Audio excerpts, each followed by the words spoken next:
Sometimes home actually begins with leaving.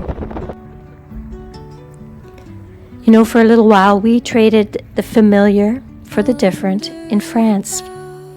There were the precious people and the long walks in the countryside in the south of France.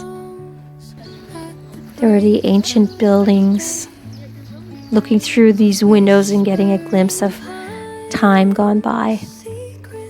And of course, there was the Iron Lady, that Eiffel Tower, who never ceased to amaze us. We walked to a different cadence, a cadence that we borrowed for a time. We walked through the countryside and under the clouds. We walked through the fields, the rain-drenched paths, the ponds, in Monet's gardens. We were there when the swans hatched and when the lavender bloomed. We were there under that beautiful provincial sky. We borrowed the rhythm and the cadence. We knew it wasn't ours, but France let us have it for a while.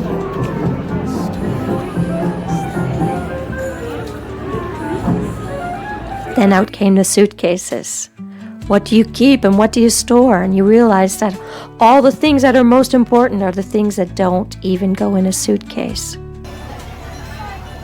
And we went back. We went home.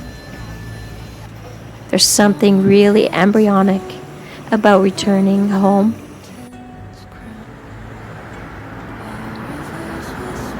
Home to the familiar. It was so good to go back.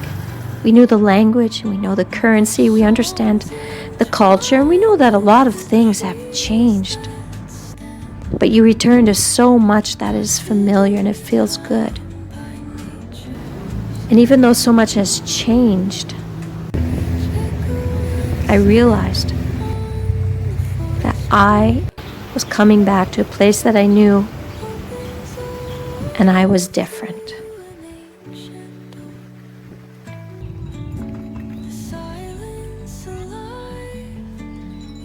I was not the same Pat who left Thailand.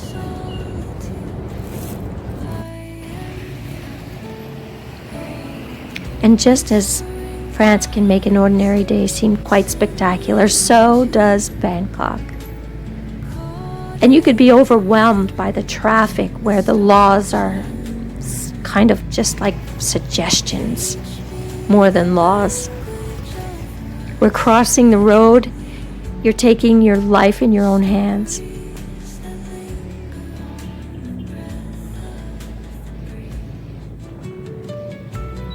And these are the very things that make an ordinary day something to be noted. I know these streets. I know how to get through the motorbikes. I know where I am. I know exactly where I am, and I know where I'm going.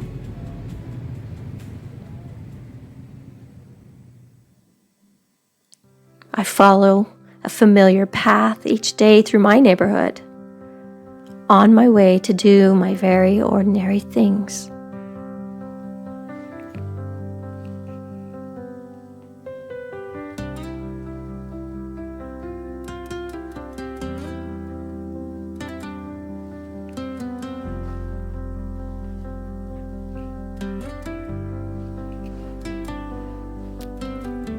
And in doing these ordinary things, it's where I get to notice, I get to pay attention to what is beautiful.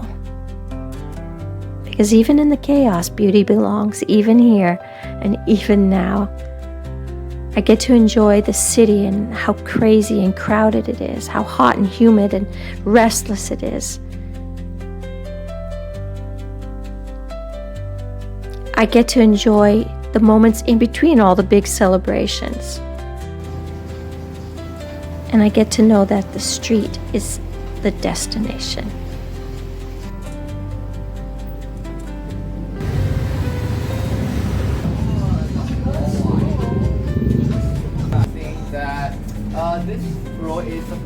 hard cheese, and also this second row is the soft cheese, and this row is the really only vegan cheese.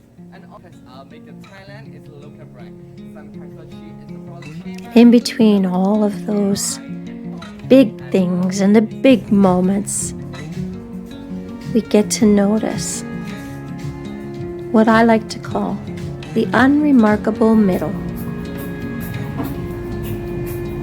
The place where you find yourself talking to someone you never thought that you would meet, having a conversation you never thought you would have, eating a food that you never knew existed,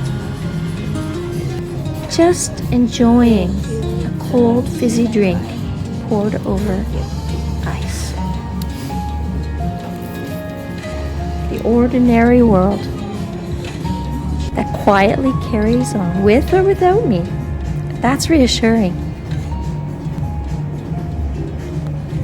I just want to become better at noticing. And I used to think that meaningful life was made mostly of these great, big, transformational, serious work, life and death decisions. Oh my goodness, we took ourselves so seriously. We took everything so seriously. But there's an ordinary Tuesday, and there's an ordinary meal, and there's an ordinary patch of sunlight. Not just big events and long pilgrimages. We can change our mind in the unremarkable middle just as easily as we can climbing a mountain. You know, I'm not sure anymore about everything that used to feel so important to me. I'm just not sure. No, I'm not questioning my faith, not at all. My faith, if anything, is enriched. And I'm redeeming the Mondays. I'm redeeming what seems normal and find myself just lingering in order to notice.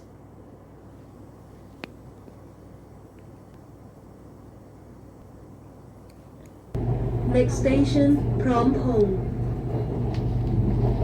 พร้อมพงษ์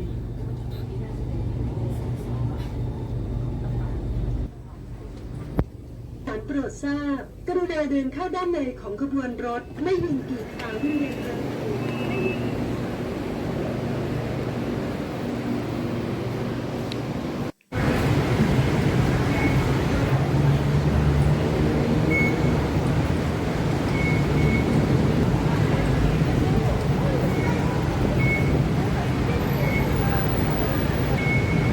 And maybe you're thinking, Pat's slowing down, but no. I'm just allowing these ordinary rituals to tell me that I am at home.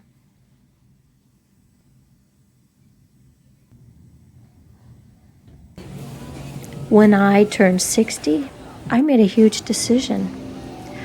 I decided that I would not race the universe. I would not compete with train timetables, and I would not compete with stoplights. If I arrived at a corner and I knew the light was going to turn red, I would simply stop and wait.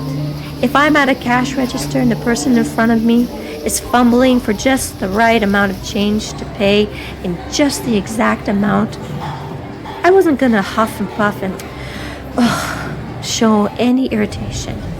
And even when they would apologize, "Je suis désolée, madame," I say, "No problem. I'm not in a rush.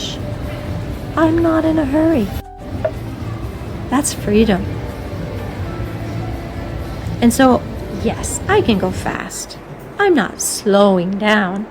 I'm just choosing when I will go fast.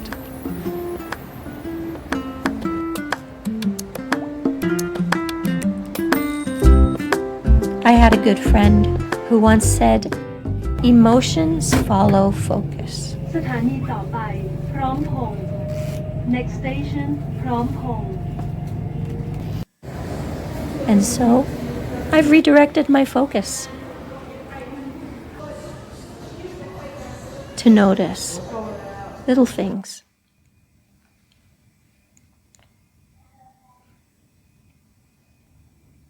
And so just being here long enough to notice where I already am. This is where I begin with this new adventure, this journal of my life. I'm not giving anything extraordinary, just my life as it is. And whatever beautiful little thing that happens to catch my eye next. Perhaps a gentler life is not about escaping the noise.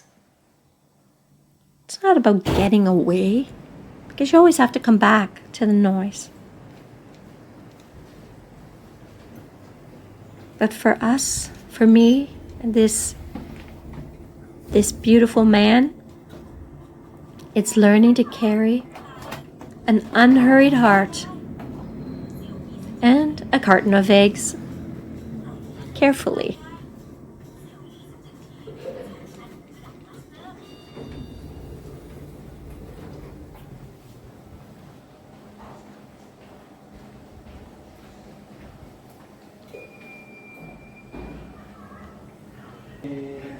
Good morning. Chut mai mai.